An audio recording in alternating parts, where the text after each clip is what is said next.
ఇక పద్మాక్షి రిజిస్టర్ ఆ పేపర్ తీసుకొని వచ్చి, మీ పెళ్ళిని రిజిస్టర్ చేపిస్తాను, ఆల్రెడీ సహస్ర సైన్ చేసింది, నువ్వు కూడా సైన్ చేయరా అని అంటూ ఉంటే విహారీ చాలా షాకింగ్గా ఆలోచిస్తూ ఉంటాడు. ఇంకా యమున లక్ష్మి కూడా చాలా కంగారు పడిపోతూ ఉంటారు. అప్పుడే భక్తవచలం వచ్చి, పెళ్ళిని రిజిస్టర్ చేయడం మంచి విషయమే కదా, కానివ్వండి అని అంటూ ఉంటాడు.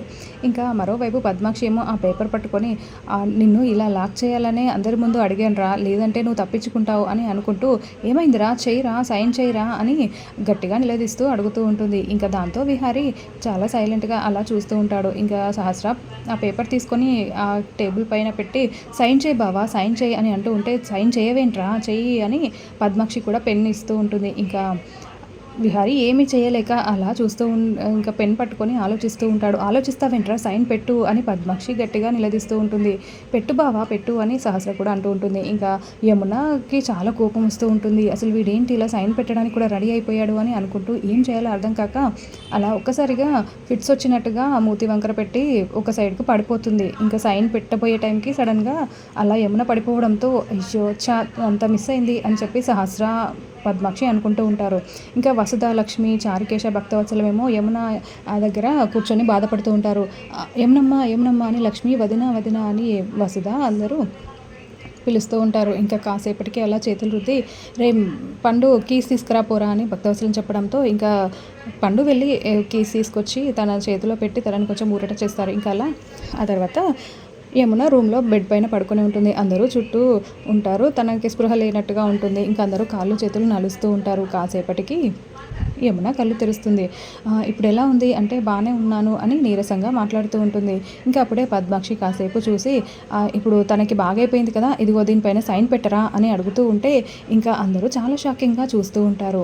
పెట్టరా, సైన్ పెట్టు, సైన్ పెట్టడానికి ఏంటి, ఇప్పుడు తను బాగానే ఉంది కదా అని పద్మాక్షి అడుగుతూ ఉంటే ఇంకా విహారీ ఏమీ చేయలేక సైలెంట్గా అలా చూస్తూ ఉంటే భక్తవత్సలం ఒక్కసారిగా, పద్మాక్షి ఏంటిది, తన పరిస్థితి ఏంటి, నువ్వు అడుగుతున్నదేంటి, సైన్ ఇవ్వాలి, కాకపోతే రేపు పెట్టుకోవచ్చు, వాడు ఎక్కడికైనా వెళ్ళిపోతున్నాడా, రిజిస్టర్ చేయించాలనుకున్న కోరిక నిజమే, కానీ మరీ ఇంత దారుణంగానా, తన పరిస్థితి బాగాలేదు కదా, వాడు ఎలా టెన్షన్ పడుతున్నాడో చూస్తున్నావు కదా అని అరుస్తూ ఉంటే, అది కాదు నాన్న అని పద్మాక్షి చెప్తూ ఉంటే, కాదు తాతయ్య, ఈ రోజున ప్రెగ్నెన్సీ అనౌన్స్ చేశారు కదా, ఈ రోజే చేస్తే గుర్తుగా ఉంటుందని మీ అమ్మ అనుకుంది అంతే అని చెప్తూ ఉంటే, అన్ని మీరు ఆగుతారా, తనని ఫస్ట్ స్వస్థపడనివ్వండి, తర్వాత పెడతారులేండి, మీరు ఇక్కడి నుంచి వెళ్ళిపోండి అని అనడంతో ఇంకా పద్మాక్షి, సహస్ర అక్కడి నుంచి వెళ్ళిపోతారు.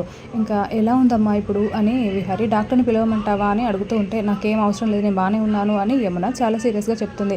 కాసేపు అందరూ నన్ను ఒంటరిగా వదిలేయండి, కొద్దిసేపు రెస్ట్ తీసుకుంటే సరిపోతుందని చెప్పడంతో ఇంకా అందరూ అలా అక్కడి నుంచి వెళ్ళిపోతారు. మరోవైపు విహారీ అతను విశ్వనాథం నాకు ఏదో పంపిస్తానన్నాడు కొరియర్, అది వచ్చిందా, అసలు ఎక్కడుంది అది అని ఆలోచిస్తూ బయటికి వస్తాడు.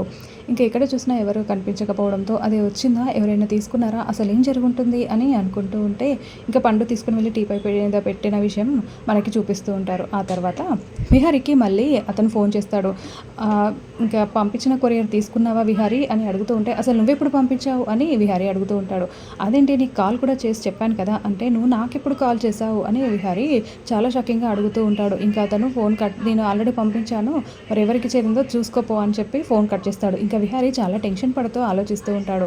మరోవైపు ఉదయం అయిన తర్వాత అంబిక రూమ్లో నడుస్తూ ఉంటే హాల్లో టీ పైన విహారీకి వచ్చిన కొరియర్ కనిపిస్తుంది. అది తీసి, విహారీ పేరుంది, అయినా విహారీకి ఏదైనా వస్తే ఆఫీస్కి వస్తుంది కదా, ఇక్కడికి ఎందుకు వచ్చింది, ఇందులో ఏముందో చూద్దామని చెప్పి ఓపెన్ చేస్తూ ఉంటే అప్పుడే లక్ష్మి వచ్చి అది లాక్కుంటుంది.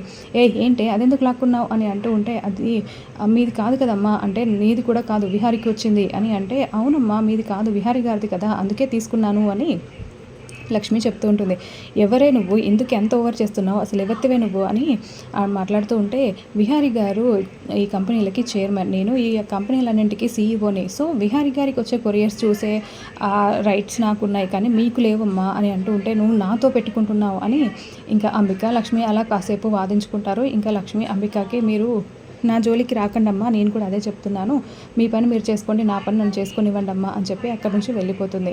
ఇంకా విహారీ ఆలోచిస్తూ టెన్షన్ పడుతూ ఉంటాడు. అప్పుడే లక్ష్మి అక్కడికి వచ్చి, విహారీ గారు అని పిలుస్తూ ఉంటుంది. ఏంటి లక్ష్మి అని అంటే, ఎందుకు విహారీ గారు, ఇప్పటికైనా చెప్పండి, ఎందుకు అలా ఉంటున్నారు అని అడుగుతూ ఉంటే, ఏం లేదు లక్ష్మి, నాకు కొంచెం పని ఉంది, నేను వెళ్తాను అని చెప్పి అలా వెళ్ళిపోతూ ఉంటే లక్ష్మి ఆ కొరియర్ పేపర్ని చూపిస్తూ ఉంటుంది. ఇంకా ఇది నీకెక్కడిది అని అంటూ ఉంటే, దీనికోసమే కదా విహారీ గారు వెతుకుతున్నారు అని లక్ష్మి అంటూ ఉంటుంది. మీకు నిజంగా నా మీద నమ్మకం ఉండి నేను మీ మనిషినే అని అనుకుంటే అసలు ఏం జరిగిందో చెప్పండి విహారి గారు, ఏదో జరిగిందని అయితే నాకు తెలుస్తుంది అని అంటూ ఉంటే, చెప్తాను లక్ష్మి అని ఆ రోజు ప్రెస్ మీట్ పెట్టినప్పుడు నాకు ఇలా ఒక ఫోన్ కాల్ వచ్చింది, ఒక అతను ఫోన్ చేశాడు అని చెప్పి ఇంకా విహారి జరిగిన విషయం మొత్తం చెప్తూ ఉంటే లక్ష్మి చాలా షాకింగ్గా వింటూ ఉంటుంది. ఇంకా అలా కొరియర్లో ఉన్న అది తీసి ఓపెన్ చేసి చూస్తూ ఉంటుంది. అందులో ఇంకా యమున వల్ల పెళ్లి కార్డు ఉంటుంది. ఇంకా విహారి తన ఫోన్లో యమునతో అతను దిగిన ఫోటోని చూపిస్తూ ఉంటాడు.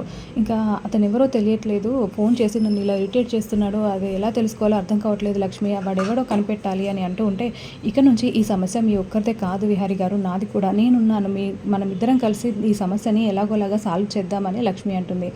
అంతే లక్ష్మి, ఈ సమస్య సాల్వ్ అయిన తర్వాత నేను మన సమస్యని కూడా సాల్వ్ చేస్తాను అని విహారి అంటూ ఉంటాడు. అసలు దీన్ని ఎలా పట్టుకోవాలో అర్థం కావట్లేదు అని అంటే, ఈ ఫోటో కూడా రియల్ అనే వచ్చింది, ఫేక్ అది కూడా చెక్ చేయించాను అని చెప్తూ ఉంటే, ఇంకా లక్ష్మి ఆ కార్డ్ని ఓపెన్ చేసి చుట్టూ చూస్తూ ఉంటుంది. అక్కడ దానిపైన ప్రింటింగ్ ప్రెస్ అడ్రస్ ఉంటుంది. విహారి గారు ఇది చూడండి, ఇది ఇక్కడ హైదరాబాద్లోనే ప్రింట్ చేయించారు, మనం అక్కడికి వెళ్ళి కనుక్కుంటే వాడి డీటెయిల్స్ ఏమైనా తెలియచ్చు, పదండి వెళ్దాం అని లక్ష్మి చెప్తూ ఉంటే, ఇంకా అలాగే లక్ష్మి అని విహారి ఇద్దరు కలిసి వెళ్తూ ఉంటారు.